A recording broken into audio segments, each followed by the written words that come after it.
John chapter 21. I'm excited about the message tonight. Nagbati ko kining mensahe mo tabang kanato.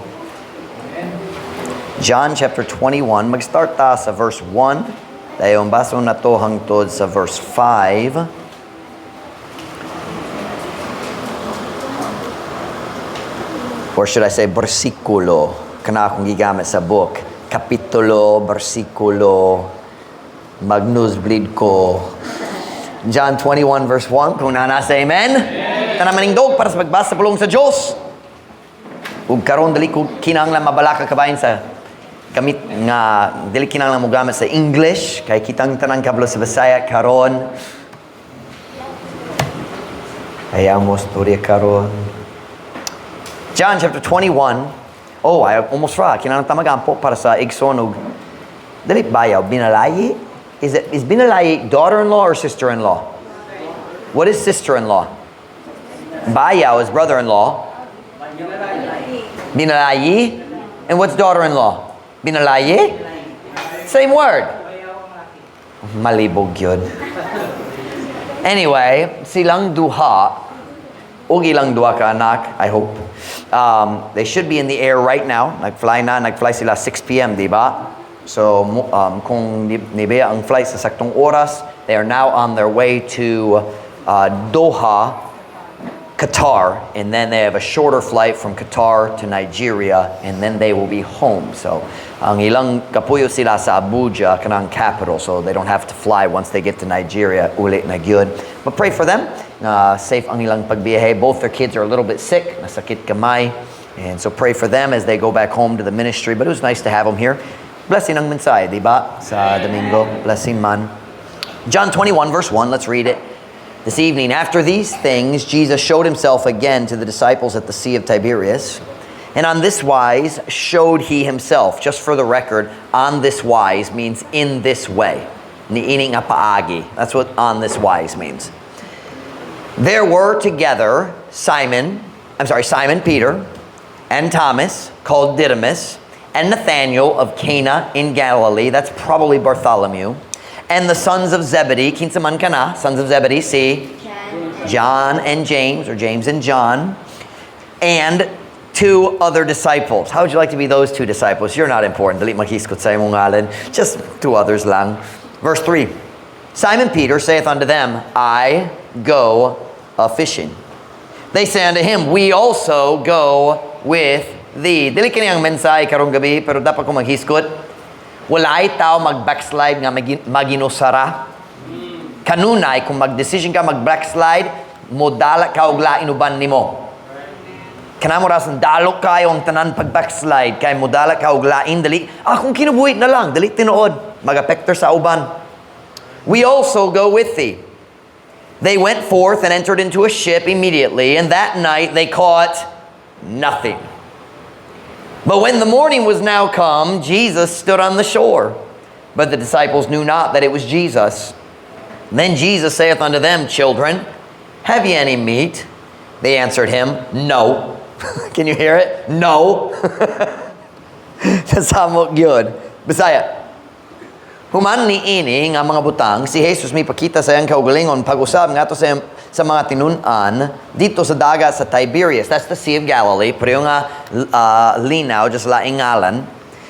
Dagat sa Tiberias. Ug sa ingon ni ini nga paagi, may pakita siya sa iyang kaugalingon.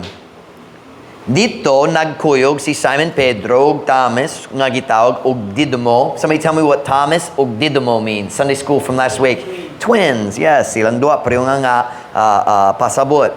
Og si Nathanael nga taga Cana sa Galilee, og ang lalaking mga anak ni Zebedeo, og duha ka lain sa iya nga mga tinun-an. Si Simon Pedro nagingon ngadto kanila, ako moadto sa pagpangista. Sila nagingon ngadto kaniya, kami usa moadto uban kanimo. Sila nga nangadto og diha nanakay sa usa ka sakayan. Og niyanak nga gabi sila walay nakuha. Gaba. Apan sa diha ngang kabuntagon karon miabot na si Jesus mitindog diha sa baybayon Apan ang mga tinun-an wala nahibalo nga kadto si Jesus. Unya si Jesus nagingon ngadto kanila, mga anak, aduna ba kamoy bisan unsa nga pagkaon? Do you think Jesus knew the answer to that question? Kabalo gyud. But I love it in English and Visayan. Sila mitubag kaniya, wala.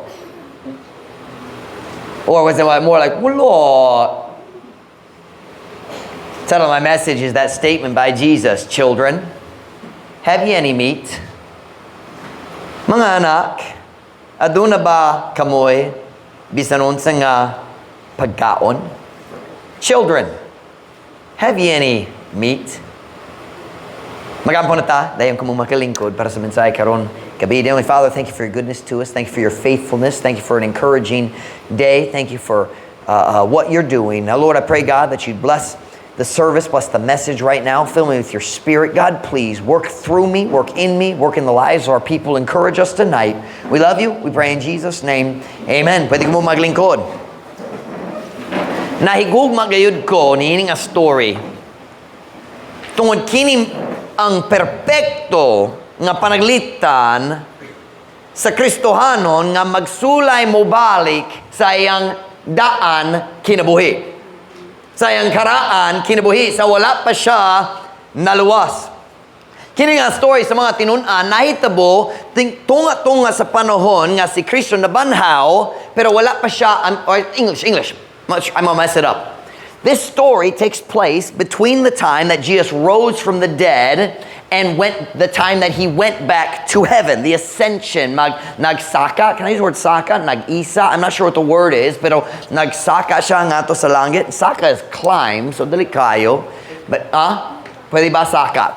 So si Kristo, nainumdum mo, gilansa siya sa cross, namatay, gilubong, pila kadlaw na siya dito sa lubnganan. 3, sa ikatulong adlaw sa Domingo nabanhaw siya dayon na siya diri sa kalibutan sa about 40 days. In fact, the Bible specifically says 40 days he was seen of his disciples. Now during that time, he didn't stay with his disciples all the time. Balik-balik siya, moabot, just kalit lang makita siya. He would just appear out of nowhere. Na sila sa sulod, sa nalak, nagyud ang tanan doors, kay nahadlok sila sa mga Hudeo, dayon diretso si Kristo na dito sa taliwala kanila. I mean, just right in front of them. Or usahay siya mag-uban sa mga tao, nagasturin nila, dayon sa kalit lang, nawala nagyud siya. He had his spiritual, glorified body, and so he would just come and go. He could walk through walls. He came and went. Something you cannot came and went niabot niadto na just mag-appear na dayon nawala na. For 40 days kini nahitabo. It was a very confusing time, I'm sure, for the disciples. Makalibog yun niya nga panahon para sa iyang mga tinun-an. Tungod nakabulo na sila nga si Kristo nabanhaw. Ug si Kristo naghatag na kanila sa Great Commission. The first time he came to them, the Sunday night, siya mihatag kanila sa Great Commission. He says, you're going to be witnesses. So kabulo na sila. Now, in the Bible, 5 times nakita na to ang Great Commission. Nasa Matthew, Mark, Luke, and John. And then Acts. Each time was different. It's not different it's not different ways of telling one story. No. At least 5 times si Jesus nagsugot nila, kamo mahimong saksi para nako, moato mo sa tibok kalibutan, motulo sa tanan, minugna sa tibok kalibutan, preach the gospel at least 5 times. In my opinion, it was much more than that. Para sa akong gaugalingon huna-huna, murag 10, 15, 20, 30 times, balik-balik sa 40 days. I think every time he saw them, he told them again. That's just my opinion, but I believe that's true. Why? That's why he trained them. Kanabasan siya nagtudlo kanila, nag-training jud sa kanila. The Bible says he chose 12 that they might be with him, that he might send them forth to preach. Siya nagpili sa 12 aron sila mag-uban kaniya, aron siya makapadalat kanila aron magwali. I just did a lot of arons, but I think it made sense.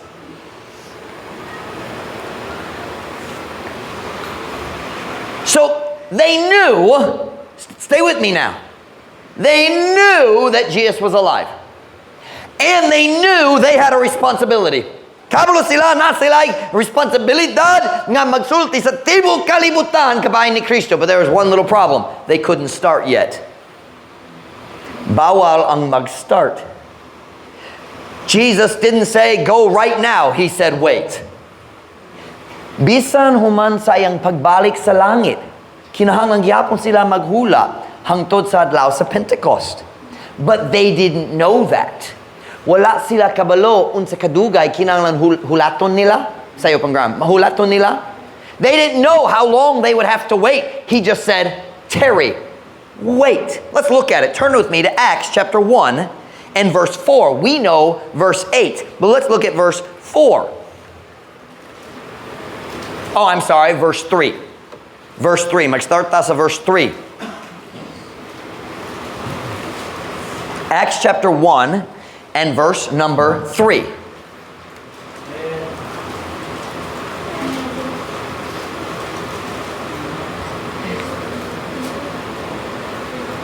Acts chapter 1 verse 3. Kung nana, say amen. To whom also he showed himself alive after his passion. The word passion there means ang iyang pagantos diya sa cross. His passion is ang tibok pagantos niya diha sa pagbayad para sa atong sala. To whom also he showed himself alive after his passion, they translate as pagantos, by many infallible proofs, being seen of them, how many days? 40 days, and speaking of the things pertaining to the kingdom of God. Nga to sa kangkinsa, usab, siya mismo mipakita nga buhi, human sa iyang pagantos, pinaagi sa daghang dili masayop nga mga pamatuod.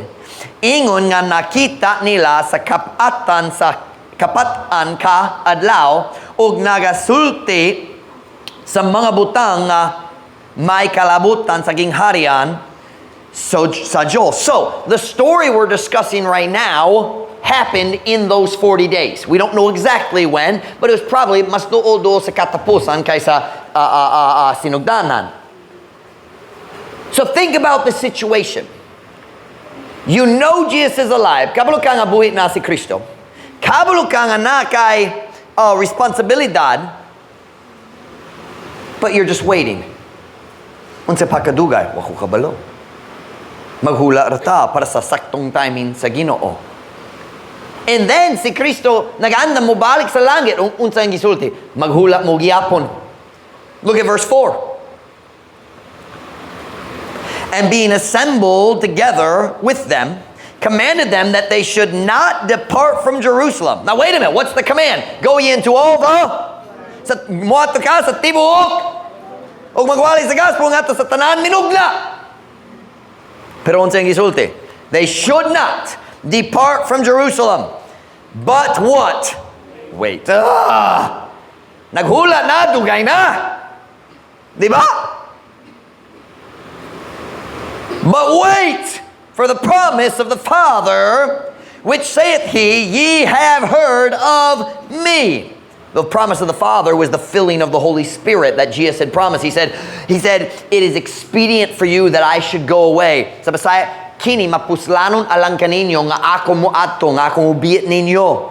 Kaya nga naman, because if I go, I will send the Comforter who will be with you always. Who is the Comforter in the Bible?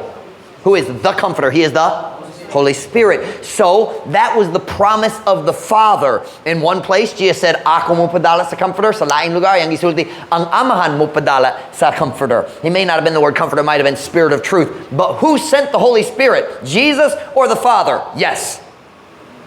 Silang duha. They're both God. Bisaya. Ug ingon nga nakigtigom pagtingo buban kanila, misugo kanila. Kinsa misugo kanila? Si Jesus. Misugo kanila nga sila kinahanglan dili mo biya gikan sa Jerusalem. Apan magpaabot alang sa saad sa amahan. Unsa gisaad sa amahan ang paghatag sa balaan espiritu. Magpaabot alang sa saad sa amahan nga nagingon siya inyong nadungog kanako. You've heard it from me. So that's the situation. Wait a minute. Buhi ba si Jesus? Sadya si Peter balik sa dagat, balik sa pagpangista, buhi ba si Kristo? Okay. Kabalo ba sila nga buhi si Jesus? Kabalo ba? Kabalo ba sila sa katuyuan para sa ilang kinabuhi? Kabalo ba? Wala. Pero unsang problema? Kinahanglan maghula. Dili ba magdumo ta maghula sa timing sa Ginoo? Nasud kayo. But you know what the Bible says? I think it's in 1st or 2nd Peter. For ye have need of patience. Kay nanginahanglang ka og pagpailob or sa Bisaya man comment, pasensya. I don't believe that. Isn't it hard to wait? Now that's the story. They're confused a little bit. What are we waiting for? Uns pakadugay maghula ta. It's a confusing, one of the most confusing times in life is when you're waiting for God to do what He's gonna do. Diba? Now let's go back to our story in John chapter 21 and verse 2. So, nining panahon si Jesus wala pa ni balik sa langit, pero murag hapit na. John 21 and verse 2. Kuna na, say amen? There were together Simon Peter and Thomas called Didymus, and Nathanael of Cana in Galilee, and the sons of Zebedee, and 2 other of his disciples. So pila ka buok sa tanan? 7. Simon Peter saith unto them, I go a-fishing. They say unto him, we also go with thee. They went forth and entered into a ship immediately, and that night they caught nothing. Bisaya, verse 3 lang. Si Simon Pedro nagingon nga to kanila, ako mo ato sa pagpangista. Sila nagingon nga to kaniya, kami usab mo ato ban kanimo. Sila nang ato diha-diha na nakay sa huskasakayan, ug niya nga gabi sila walay nakuha. There are few times in the Christian life that are more confusing than the times of waiting. Dili ba ta magduda diha sa panahon sa paghula? And sometimes, watch me now, sometimes, samtang kita maghula sa timing sa Diyos. Niyanang panahon nga naghula ta sa timing sa Diyos, ang atong daan kinabuhi mag-start nga magdani kanato. Ang atong daan, ang atong karaan kinabuhi sa wala pa naluwas, ang paagi sa kinabuhi sa una, mag-start mo tawag kanato. Samtang kita maghula, makadani gyud ang daan kinabuhi. Si Peter, fisherman gyud siya sa tibok kinabuhi. Hangtod nagkaila siya sa tao gitawag si Jesus Kristo. Si Jesus Kristo nag-usog gyud sa tibok kinabuhi. Sa diha nagkaila na siya ni Kristo sa kalit lang. Wala siya ilabog kabayan sa pagpangista. Gana ra siya musunod ni Jesus. Pero karon nalibog si Peter. Si Jesus nabuhi. Ako nakakita niya, kabalo ko buhi siya. Kabalo ko, unsay ang katuyuan para sa akong kinabuhi, pero karon naghula ra. Unsa pakadugay, waku kabalo. Jesus never said you have to wait until Pentecost. We know it was till Pentecost, 50 days. That's almost 2 months. 7 weeks. 49 days is 7 weeks. Dugay mong good. I don't like waiting 5 minutes. Diba? Ang Amerikano, kana ang atong dungog, diba? Ang Amerikano, walay pasensya. Kanunay, dali. Tinood? Tinood. Pero karon si Peter nalibog. Kabalo ko, unsang katuyuan niya para nako, pero karon, hula ra gyapon.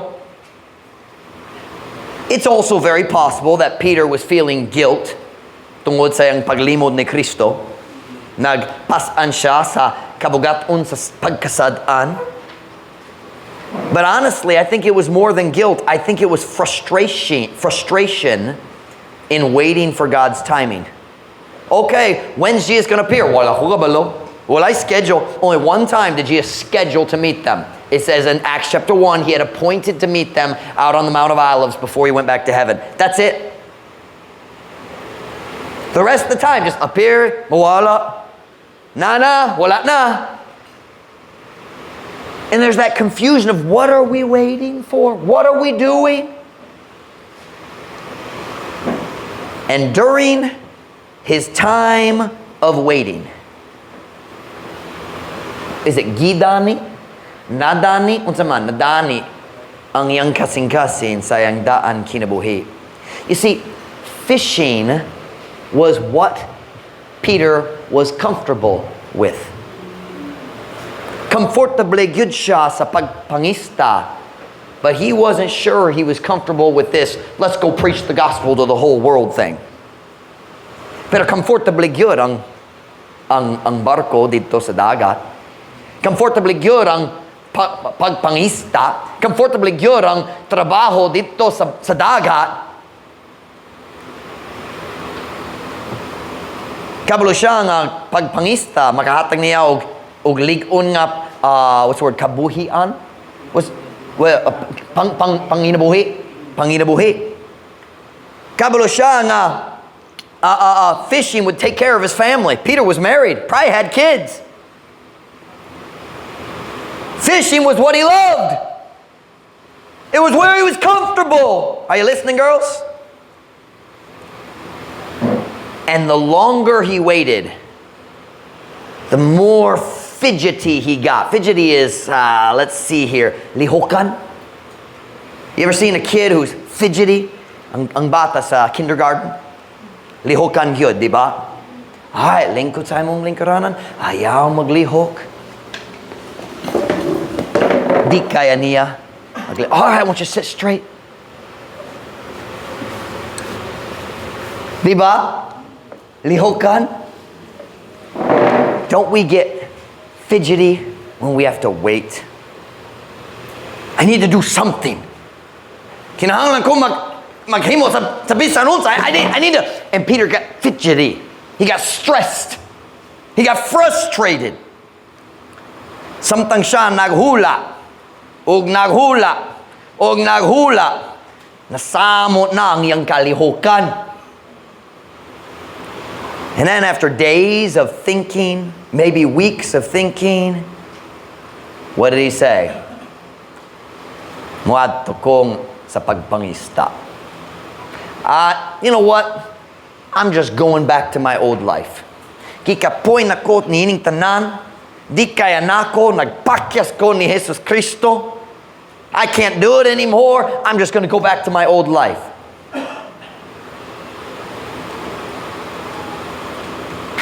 I remember how good my life was when I was fishing. Nainumdum ko, nindog yun ang akong kinabuhi. Niyan ang panahon nga nangista ko sa dagat. Nindo ang tanang trabaho. The weather was good. It was a wonderful life. Have you ever noticed when you are struggling in the present, for some reason you forget all the negatives in the past? Sabta niyo ka na? Nagamatikod ba ka? Kung maglusod ka sa imong problema karon, sa imong kinabuhi karon, ug manghuno-huno ka kabayan sa kaagi, ang tanan sa imong kaagi nindot gyud. Karon nay daghang problema sa una wala. Di ba? That was what Peter was doing. Mas nindo ang kinabuhi sa una. Ang mga tao sa Israel, dito sa kamingawan, na puro nga problema. Nahinumdum sila sa nindo nga pagkaon dito sa Ehipto, pero nalimot sila nga mga ulipon yun sila dito. Turn with me to Numbers chapter 11 verse 4. Numbers chapter 11 verse 4. In Numbers chapter 11, where are the children of Israel? Asamang good sila? No, sa Numbers, asaman? Na ba sila sa Ehipto? Dili, nigawa sa Exodus. Exodus. Nana sila sa promised land. Wala pa. So asaman sila? Wilderness man. Wait. Did God deliver them from Egypt? Gipalinggawas ba sila sa Ginoo gikan sa Ehipto? Kabalo sila sa saad sa Ginoo nga pon maubot sila sa promised land. Kabalo ba? Pero niabot na. So na sila sa kamingawan utsayng gihimo. Naghula para sa timing sa Diyos. Now this was not during the punishment where they refused to go in. So God said 40 years man good mo dito sa kamingawan. Kanawala pa na itabo sa Numbers chapter 11. That happened in Numbers 13 or 14. So karon nagbiyahe lang sila. God took them the long way. Nag-stop sila 1 year kapin dito sa Mount Sinai. Dayon magpadayon sila padulong sa promised land. Pero they were not being punished by God. It was just waiting for the right time. Numbers chapter 11 and verse 4. And the mixed multitude that was among them fell a-lusting. And the children of Israel also wept again and said, Who shall give us flesh to eat? We remember the fish which we did eat in Egypt freely. Freely? Mao ba? Sa diya ulipon ka? Freely? O, libre ang pagkaon, pero ikaw walay kagawasan. The cucumbers and the melons and the leeks and the onions and the garlic. Most of that doesn't even sound good. What's a leek? Murag maot. Murag sama sa balot. Verse 6. But now our soul. Now, notice the word now. Now our soul is dried away. There's nothing at all beside this manna before our eyes. Unsang manna? Ang tinapay gikan sa langit. The Bible says man did eat angels' food. Did you know angels eat? It says in the New Testament, man did eat angels' food. Gutom kayo ang mga anghel sa langit. Murang tanan yung pagkaon na dere. Looy kayo. Messiah, verse 4. Og ang nasagol nga panon nga diha kanila nahulog sa pagpangibog. O ang mga anak sa Israel usab mihilak. Pag-usab og mingon, kinsang mohatag kanato og unod aron makaot. Kami na inumdum sa ista. Maot, sa inyong problema. Maot ang ista. Kami na inumdum sa ista nga mong gikaon sa Ehipto. Nga walay bayad. Ang mga pipino, mga melon, o ang mga katsir, whatever that is. O ang mga sibuyas. Y'all know what any of these words are? O ang mga ahos, kanaray lami sa tanan. Apan karon, ang among kalag nag-uga. Walay bisan unsa gawas ni ining mana. Atubangan sa among mga mata. Nagikan sila sa slavery sa Egypt. Padulong sa nindot nga yuta, gisaad sa Ginoo. Pero wala pang panahon, wala pang saktong time mo sulod. Ug unsay ang gisulti, nainumdum nindot kaya mong kinabuhi sa una. Isn't that what we do? We look at the old life and we forget all the bad and remember only the good. Malimot ta sa tanan nga maot sa among kaagi ug mainumdum lang sa maayo. And the truth is, it wasn't even as good as you think. They said we did eat freely. What a bunch of nonsense. Buang gyud na. Dili freely man. Kini ang imong pagkaon. Kini ra. It wasn't whatever they wanted. Dili buffet man good. Something yung buffet? Yes. All you can eat? Diba? Well, it was all you can eat. It was. Ang ilang mga taskmasters nagingon, kini ang imuha, that's all you can eat. Y'all don't get it, do you? Something yung kana, that means makakaon ka na, I can't talk, makakaon ka ni anak lamang. Never mind. It was an English joke. It's funny in English, it really is. I guess we don't use all that way in Visayan. Anyway, never mind. I'll try to use Visayan jokes next time. All right. Where are we here? Sila nainumdum sa pagkaon, pero nalimot sa pagantos. Diba? O kung ikaw maghunahuna kabayan sa pagbalik sa imong daan kinabuhi, kana ang problema. Nainumdum ka sa pagkaon, nainumdum ka sa kamaayo, pero nalimot gid ka sa pagantos. And that was Peter's problem. Samtang naghula siya sa timing sa Ginoo, nasamok siya diya sa paghula, he started remembering how great his life was before he met Jesus. Nindot gyud akong kinabuhi sa wala pa ko nagkaila ni Jesus. Mao ba? Pero kita, sama ni Peter, when we get to that time, we start to feel impatient. Madani atong kasing-kasing sa atong daan kinabuhi. Diba? For Peter, ang iyang lugar nga komportable, mao ang pagpangista. Diba? The thing that drew his heart was fishing on the Sea of Galilee. Let me ask you a question. What is it for you? Kung maglasud ka diha sa paghula sa timing sa Diyos, unsang butang sa imong daan kinabuhi mag-start magdani sa imong kasing-kasing? Did I ask that question correctly? Can I apply this practically to us tonight? Samtang ikaw maghula para sa timing sa Diyos nga siya mag-bless sa imong kinabuhi nga financially. Samtang ikaw maghula sa panahon nga ang imong financial kahimtang mahimo mas lig-on. Just like God promised, He said, I'll open the windows of heaven and pour you out a blessing. But He didn't promise to do it today, did He? Nagsara siya nga puhon-puhon. Diba? So samtang ikaw maghula para sa mga financial blessing, ikaw, maghatag ko sa akong mga tithe. Ihatag sa akong tithe pag-usab. Samtang ikaw maghula, niyan na. Unsa magadani ni mo kikan sa imong daan kinabuhi. How about this? Is it the idea of going to a secular school? Kumuha ko sa secular school, maybe a trade school or a secular university. Makakuha ko sa degree dayon, dako na akong sweldo. That's your old thinking calling you back to your old life. Are you with me? Are you listening? Maybe it's an overseas job. Kumubiyat ko sa akong pamilya, basin 2 years lang. Malig-on nagyurang among financial. Ug madawat nagyurang imong pamilya. Nindot gyurang financial, pero wala na'y pamilya, so ako na lang.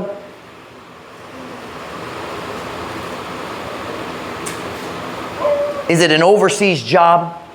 Kung ang bagong financial problema mo abot, unsang butang nagtawag nimo balik sa imong daan kinabuhi? Nako igagaw dito sa Saudi Arabia, sa Canada, sa China, sa Taiwan, sa Pisanasa, sa Bulan. Nasa nindok nga trabaho, dako yung sweldo, iyang gisulti na ko. Siya makatabang na ko, maka-work ko dito po, dako akong sweldo. Kana ba nagdanik sa imong kasing-kasing? Balik na ka sa imong daan kinabuhi. How about this one? Samtang ikaw maghula sa timing sa Diyos nga, English una, while you're waiting for God to put the sweetness back into your marriage. Maybe your marriage isn't as sweet as you want it to be. It's something sweet. Just like when Pastor Mike says, naiguma ko ni mama, oh, sweet. Diba? While you're waiting for God to put sweetness back into your marriage, what is it in your old life that calls you? Maybe karaan nga uyab. Here's how the thinking goes. Kung ako nagkasal kaniya, akong karaan uyab, if I'd married that person, he wouldn't treat me like this. Sabto niyo ka na? Dali siya magmaltrato na ko sa akong bana, sa akong asawa. You know what that is? That's the old life trying to pull you back. Are you listening? Kanang daan kinabuhi, magsulay mo dani nimo, magdani nimo. Gikan sa pagpangalagat sa Ginoo, balik sa imong daan kinabuhi. Or it could be a simple thing like this. Naigamay nga pagiglalis diya sa balay, maghunon ko. Makauli ra ko sa akong mama. Kasi tayo ay makauli ra. I can just go home to mama. Are you listening?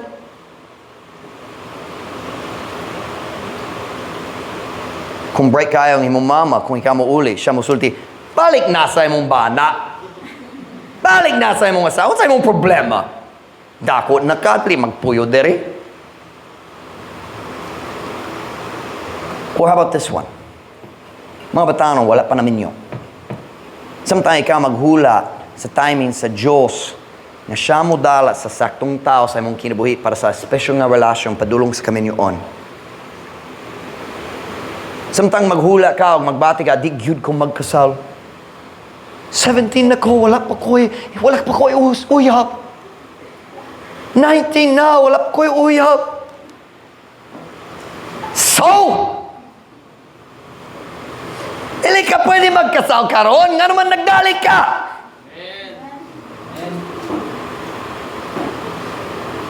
Murag dali gyud ko magkasal. Basin, pero kana tungod maot ka, why labot sa paghula.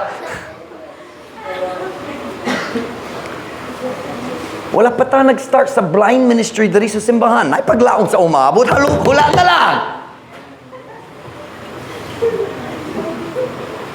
Watch now.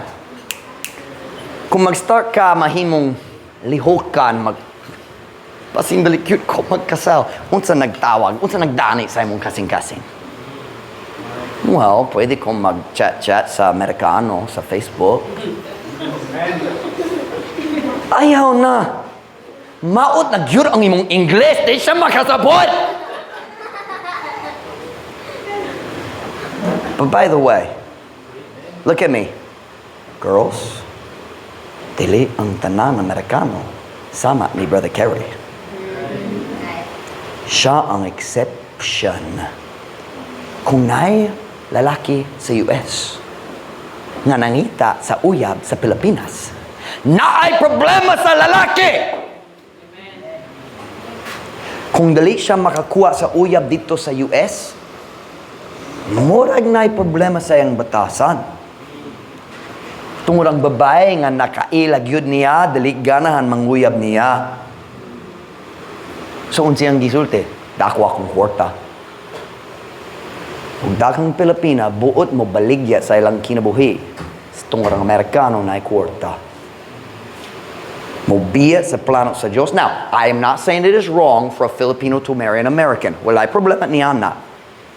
But when you start going on Facebook, talking to people you don't know, oh, I'm a Christian, really? Can you tell me about your pastor? In fact, better yet, would you like to talk to my pastor? You be real careful about this nonsense idea of, well, I could get an uyab from America. You listen to me. You listen to me. That's not love, that's lust for money. Okay, I'm just gonna say it. Kung na'y 25-year-old girl magkasal sa 70-year-old man, na'y problema. Ang tigulang, ganahan sa gwapang nga babaye, nga muhatag niya sa iyang kitinguha. Kung babae, ganahan sa iyang kwarta kung mamatay na siya. And you know that's true. Amen. Well, pasing dali gyud kung magkasal, bas makabalik ko sa akong daan uyab.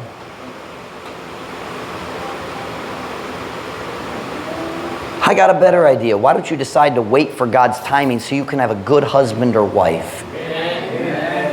Hula ra para sa timing sa Diyos. Aron ang Diyos makahatag kanimo og bana nga mahigugma sa Diyos una og ikaw ikaduha.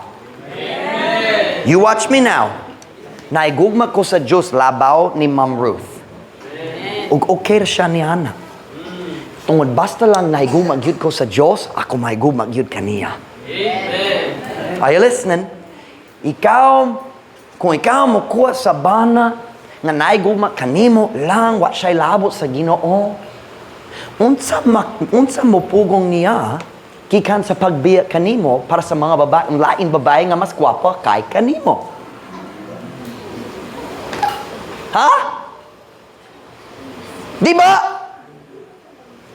Ikaw ba ang pinakagwapa nga babae sa kalibutan?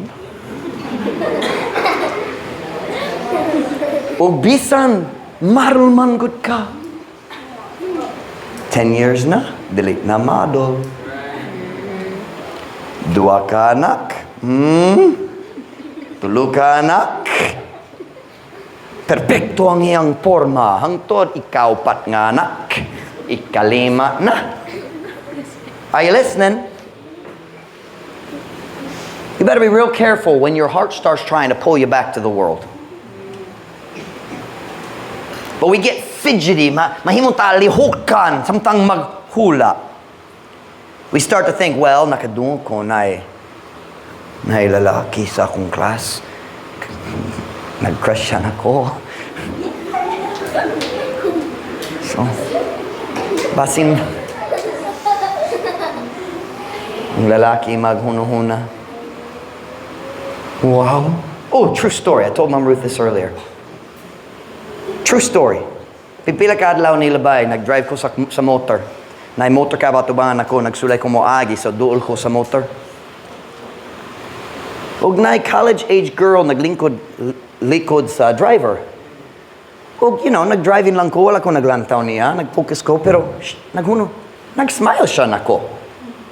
Parami ko, basing nag-daydream lang siya, naghuno-huno siya, pero, so I just, nagbaliwala ko niya, naglantaw. Pero naglantaw ko pag-usap, nag-smile gyapon siya na ko. True story yun ni. Tayo nakikita ko. Wala ko magtikod sa una. She was doing this to me.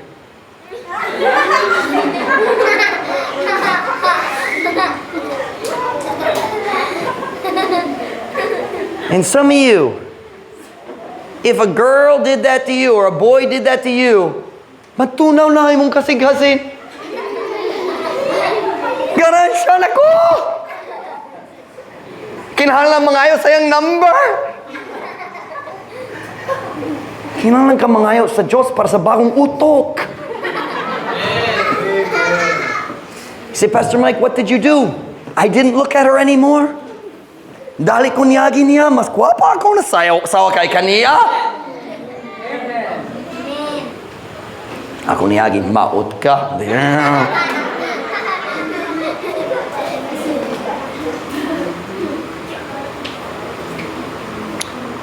Nangatan ako karon, unsa na sa imong daang kinabuhi nga magdani sa imong kasing-kasing. For Peter, pagpangista man, unsa man para nimo. Unsa imo? Let's look at our story again, John chapter 21 verse 3. I love this story. John 21:3. Kung nana say amen? I'll give you another second. It's in the New Testament. Matthew, Mark, Luke, John. John chapter 21. Kung nana say amen? Amen. Simon Peter saith unto them, I go a-fishing. They say unto him, we also go with thee. They went forth and entered into a ship immediately. Bad idea. Look at me. Ang dali nga decision, maong sayok nga decision. They entered into a ship immediately. And that night, they caught nothing. Si Simon Pedro, nagaingon nga to kanila, ako mo ato sa pagpangista. Ubalik ko sa akong daang kinabuhi. Sila nagingon nga to kaniya, kami usa mo ato, ban kanimo. Sila nangatog diha. Nanakay sa huskasakayan, ug niya nga gabi sila, walay nakuha. You listen to me very carefully. Anytime a Christian decides to go back to their old life, they are always disappointed when they get there. Dili priyo sa ilang memory. Are you listening? It's never what you expected it to be. Kung ikaw mo balik sa lugar mo, comfortably ko ni ini nga kahimtang dari sa akong daan kinabuhi, it's never as good as you remember it being. Can you imagine how frustrated, how stupid they must have felt? Albeit ko sa kabubuton sa Diyos, mas nindo ang kinabuhi, mga ista, wala gyoy nakuha. Wala gyud! Dayon, kana maong panahon nga si Jesus niabot. Timing. Nibalik sila sa kalibutan. Napakyas gyud, nasamok kayo. Verse 4, you got your Bibles? Look at verse 4. But when the morning was now come, Jesus stood on the shore, but the disciples knew not that it was Jesus. Many times siya nagpakita sa kaugalingon sa tao, pero wala sila kabalo nga siya man. Their eyes were holden, ipugngan ang ilang pagsabot. They didn't know who it was. Bisaya, apan sa diha nga ang kabuntagon karon miabot na, si Jesus mitingdog diha sa baybayon, apan ang mga tinun-an wala na hibalo nga kadto si Jesus.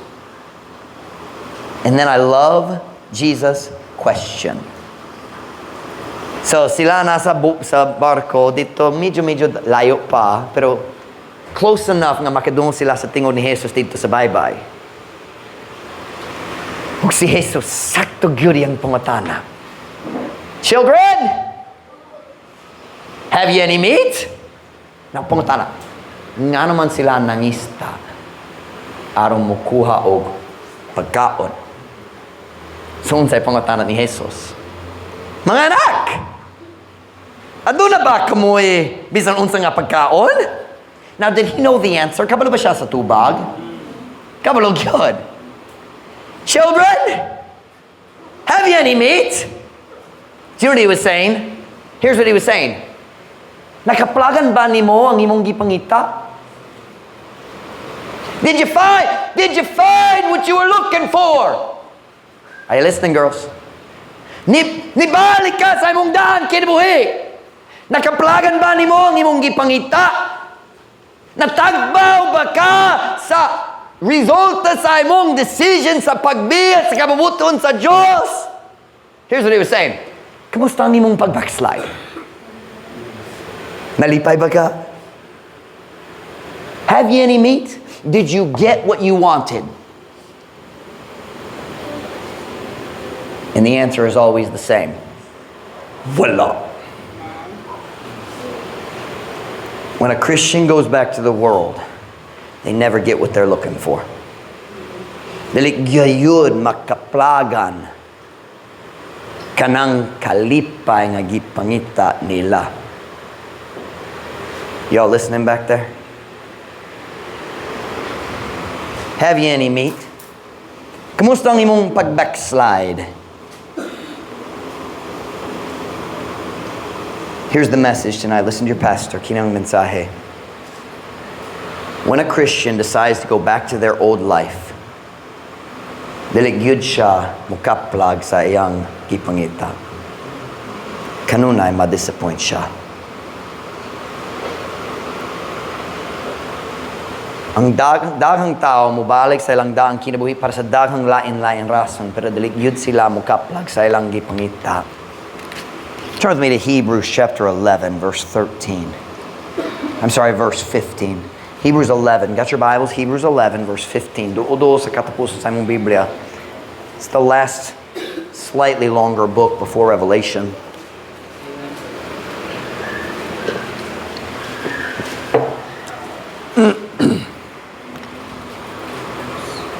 Hebrews 11:15. Kunana say amen? And truly, if they had been mindful of that country from whence they came out, they might have had opportunity to have returned. Bisaya, ug sa pagkatinuod kung sila naghunuhuna pa ni anak nga naso diin sila migawas, sila unta. Get out of here, Mousy. Ako mo pagbalik nimo sa imdaan kinabuhi.